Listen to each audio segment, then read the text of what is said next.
बिस्मिल्लाहिर्रहमानिर्रहीम। आज का हमारा टॉपिक है जेंडर डिस्क्रिमिनेशन सिनफी इम्तियाज़। इसको हम 4-5 एंगल से जो है वो आज स्टडी करेंगे। सबसे पहले जो है वो इस हिस्टोरिकल पर्सपेक्टिव, उसके बाद काजेज़ ऑफ जेंडर डिस्क्रिमिनेशन, वजूहात क्या हैं, मैनिफेस्टेशंस ऑफ जेंडर डिस्क्रिमिनेशन, कौन कौन सी टाइप्स जो है वो जेंडर डिस्क्रिमिनेशन की सोसाइटीज़ में, डिफरेंट सोसाइटीज़ में अभी भी प्रिवेल्ड है।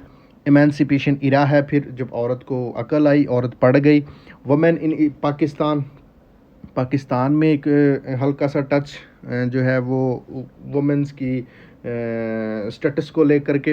वुमेन इन इस्लाम, फिर इस्लाम ने क्या जो है वो स्टेटस दिया औरत को, उस पर भी हम बात करेंगे। सबसे पहले जो है जी historical perspective, discrimination in certain societies. Khurshid Ahmad जो है वो अपनी किताब में लिखते हैं Islam, its meaning and message. Indian society जो है इस मेनली सब्जुगेशन जो है वो वहाँ बहुत ही ज़्यादा प्रिवेल करती थी। हेल्ड बाय देयर प्रोटेक्टर्स, वो अपने यानी एक प्रोटेक्टर्स की सोसाइटी में जो है वो बंद औरत को रखा हुआ था। इनहेरिटेंस में जो है वो प्रॉपर्टी जो है वो उसमें भी उसको ड्यू राइट्स नहीं मिलते थे, प्रॉपर्टी में शेयर नहीं मिलता था, लेगेसी में। Subjugation in every context, body, soul, mind, even के हर कॉन्टेक्स्ट में एक औरत को बंद कमरे में आपने वो रखा हुआ था, और वही एक अच्छी औरत कंसिडर की जाती थी जो एक घर में रह के घर के मामलात को चला रही है। तो ये इंडियन पर्सपेक्टिव है।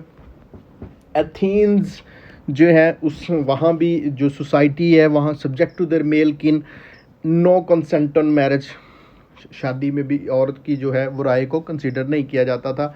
और अपने मेल किन्स जो हैं, अपने ब्रदर, फादर, ये इसकी जो है फिर after the marriage of course husband, उसकी जो है वो उसमें टुटिलेज में रहती थी। तो वहाँ भी एक जो है औरत के लिए एक डार्क साइड रही है हमेशा।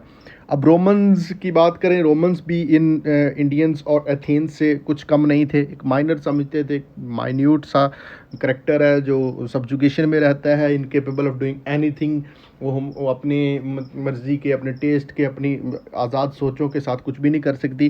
तो वो उसको एक बंद मुट्ठी में रखा हुआ था। उसका एक रोमन लॉ बड़ा मशहूर है, उसमें मैन टुटिलेज है। प्रॉपर्टी जो ट्रांसफ़र होनी है शादी के बाद वो उसके हस्बैंड को होनी है। और नो होल्डिंग्स ऑन सिविल और पब्लिक ऑफिस। तो इवन आप देखते हैं कि सिविल या पब्लिक गवर्नमेंट सेक्टर में, उसको प्राइवेट सेक्टर में उसको कहीं भी जॉब्स नहीं मिल रही। तो वो एक डिपेंडेंट रही है मैन पे। तो वो इसलिए वो एक विल भी नहीं बना सकती, कॉन्ट्रैक्ट साइन नहीं कर सकती। तो ये बहुत जो है वो आज हम देखें तो आज तो बहुत बेहतर हो गई है, लेकिन उस वक्त जो है वो ये मामला चल रहे थे। अब हम काजेज़ को देखते हैं, काजेज़ ऑफ जेंडर डिस्क्रिमिनेशन। तो सबसे बड़ी काज जो in my perspective, man's inclination to exploit the weaker segments of the society. तो इस कॉज को जस्टिफाई जो है वो मैं इस अंदाज से करता हूँ कि आप देखें कि जब जब यूनाइटेड किंगडम कॉलोनियल एरा में उसने सब कॉन्टिनेंट को जो है वो ग्रास्प किया, सब कॉन्टिनेंट पे रूल किया, क्योंकि ये वीकर सेगमेंट था, यहाँ पे इतनी ज़्यादा अवेयरनेस नहीं थी लोगों में, इसलिए इनको रूल करना आसान था। फ्रांस को उसने जो है वो रूल नहीं किया, फ्रांस को एक्सेशन का हिस्सा नहीं बनाया, फ्रांस पे अटैक नहीं किया। अब देखें कि जो इसराइल है, आज का जो इसराइल है, वो पैलेस्टाइन जो है एक स्टेट मुसलमानों की होती थी, वो आहिस्ता आहिस्ता एक जो है वो कुछ आबादी की शक्ल में पहले चंद ख़ानदान थे जो इसराइली यहूदीज़, वो ज्यूज़ जो थे वो आहिस्ता आहिस्ता इसकी बालफोर डिक्लेरेशन के ज़रिए वहाँ पे बसाए गए। तो ये एक अलग डिबेट है, लेकिन वो आज का जो ज्यूज़ है वो इसको पैलेस्टीनियंस को और किसी भी अरब कंट्री को वो आप देखें कि बड़ा ही वो समझा जाता है कि एक पावरफुल नेशन है। तो इसको कोई भी अरब कंट्री अटैक नहीं कर सकता। क्यों? क्योंकि वो वीकर नहीं है। तो जो वीकर सेगमेंट्स होते हैं सोसाइटी, वो आप अपनी सोसाइटी में देख लें, गरीब आदमी के जो है उसी के जो राइट्स हैं वो ग्रास्प होते हैं। अमीर आदमी के ख़िलाफ़ कोई बात नहीं करता। तो ये एक क्लियर सी बात है। तो man's inclination to exploit the weaker segments of the society, तो ये औरत जो है सोसाइटी का वीकर सेगमेंट है। तो ये इसके राइट्स हैं, इसके बायोलॉजिकल वीकनेस एपिसोड्स हैं। तो इसने एक बेबी को जो है वो जन्म भी देना है, इसके बहुत सारे मसाइल हैं। तो ये इंसान फिर इस ज़ाहिरी बात है जब पैसे कमा के लाता है तो वो इंसान जो है वो इसको अपना टूटिलेज में रखता है। Illiteracy of both man and women obviously another reason. जब दोनों नहीं पढ़ेंगे, एक नहीं, ना सिर्फ वुमेन, सिर्फ अकेली वुमेन के पढ़ने से जो है वो लिटरेट होने से मामला हल नहीं होगा। बोथ मैन एंड वुमेन दोनों को पढ़ना पड़ेगा। तो जो लिटरेसी है वो बहुत बड़ा फैक्टर है जेंडर डिस्क्रिमिनेशन में। बायोलॉजिकल वीकनिंग एपिसोड्स हैं, उसके अपने मसाइल हैं जिसकी वजह से वो एक्सप्लॉइट होती है सोसाइटी से, वो काम नहीं कर सकती तब, तो इसलिए वो प्योर जो है वो सैलरी ग्रास्प नहीं कर सकती।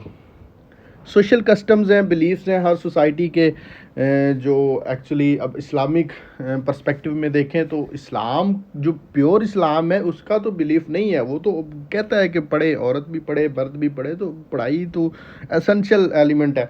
लेकिन जो कुछ फैक्टर्स हैं जो इसको बुरा करार देते हैं, एजुकेशन को बुरा करार देते हैं औरत की, तो वो एक और तरह का मामला है। तो वो सोशल कस्टम्स हैं इस तरह के, तो जो औरत की जेंडर डिस्क्रिमिनेशन की काजेज़ में हम उसको इंक्लूड करते हैं।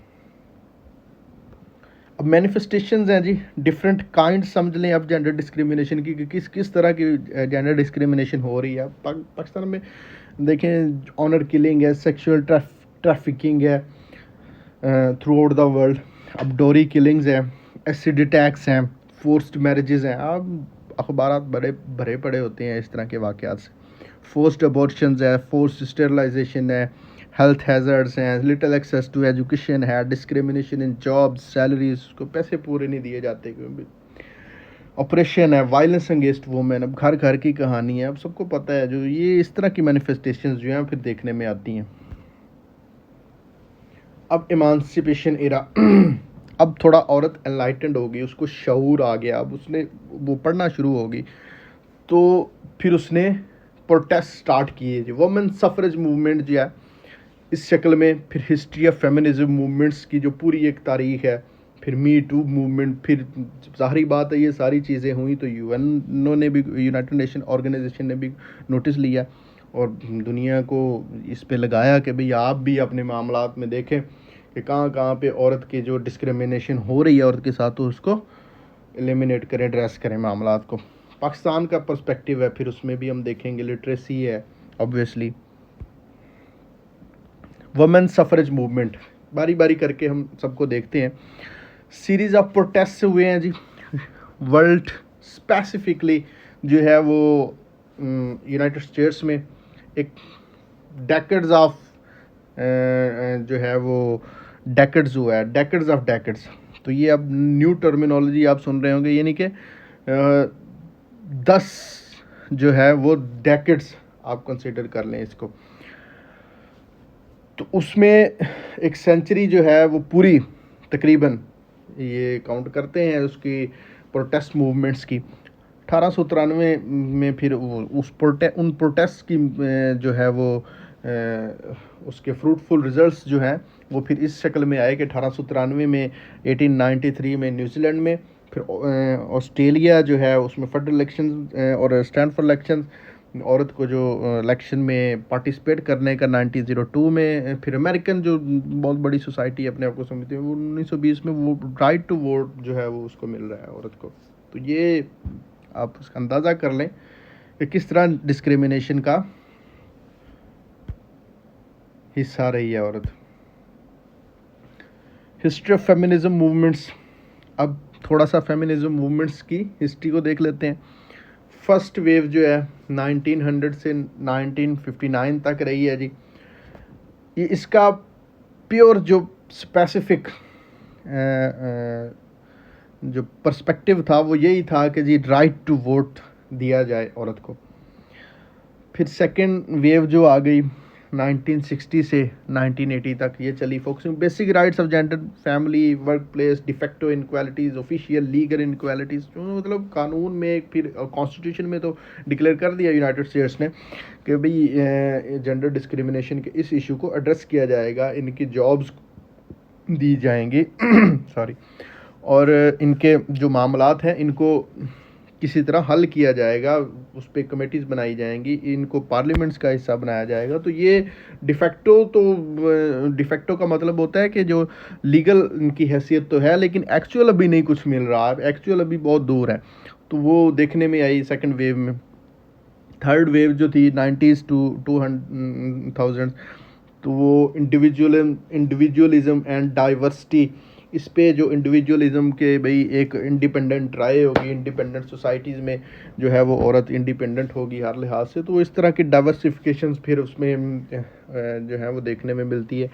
फिर फोर्थ जो है वो उसमें 2008 टू प्रेजेंट डे, ये अब इसके जो हैं वो फोकस बदलते रहे हैं, लेकिन एक्चुअली पर्पस यही रहा है कि औरत के राइट्स को जो है वो सर्व किया जाए।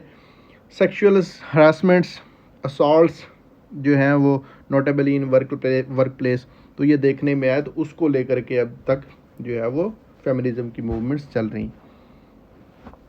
द मी टू मूवमेंट जो है वो बड़ी मशहूर है जी यूनाइटेड स्टेट्स में। 2017 में जो है वो अगेंस्ट सेक्शुअल हरासमेंट एक against women on social media पे जो विक्टिम्स वर एडवाइज्ड, तो लोगों को जो है वो रिक्वेस्ट की गई कि जो आप विक्टिम्स हैं, जो जिनके साथ मामलात जिनके साथ मिसबिहेव्स हुए हैं, तो वो आप जो है वो उस पर ट्वीट करें, आप पार्टिसिपेट करें। तो हाई प्रोफाइल सेलिब्रिटीज़ और मॉडल ने रिस्पॉन्ड किया, तो ये एक बड़ी एक मूवमेंट की शक्ल अख्तियार करेगी।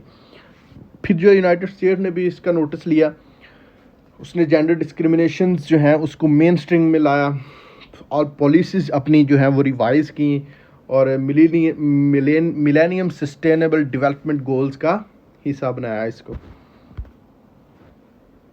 डेवलपमेंट इन पाकिस्तान पर्सपेक्टिव अब देखें कि वुमेन प्रोटेक्शन बिल फिर आया हमारा 2006 में।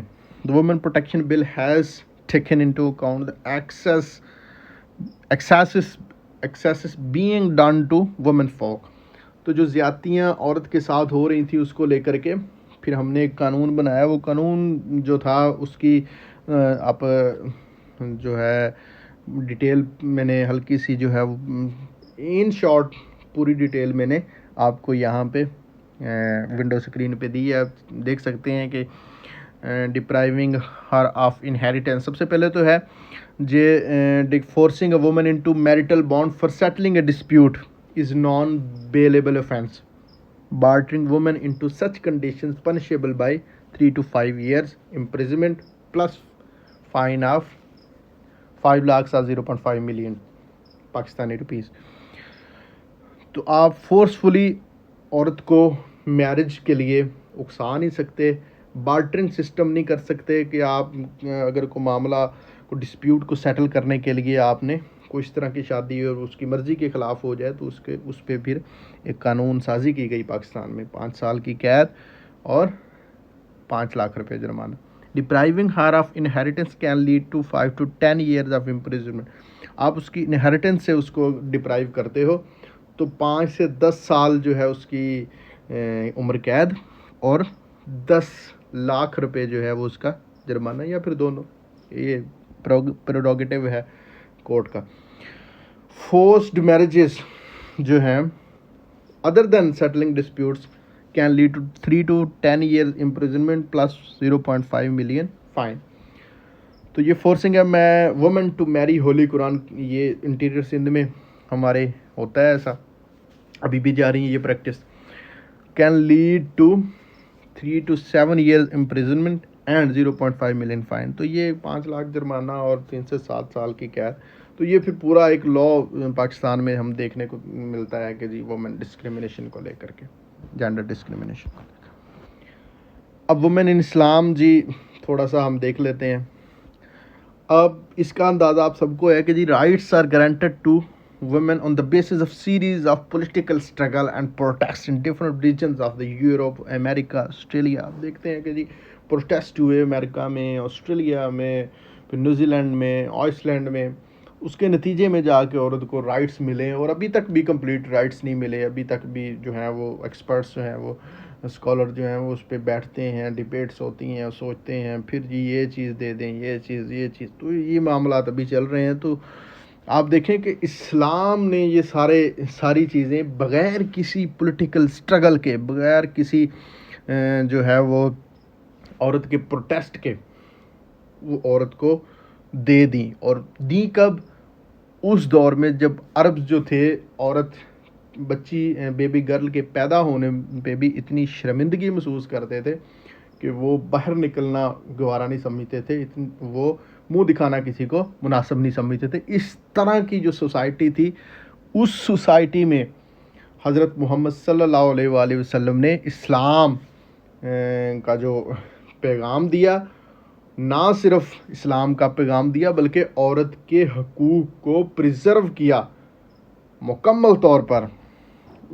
इस सिलसिले में फिर सूरत निसा आप जो है वो समझते हैं कि complete care taker of women rights है।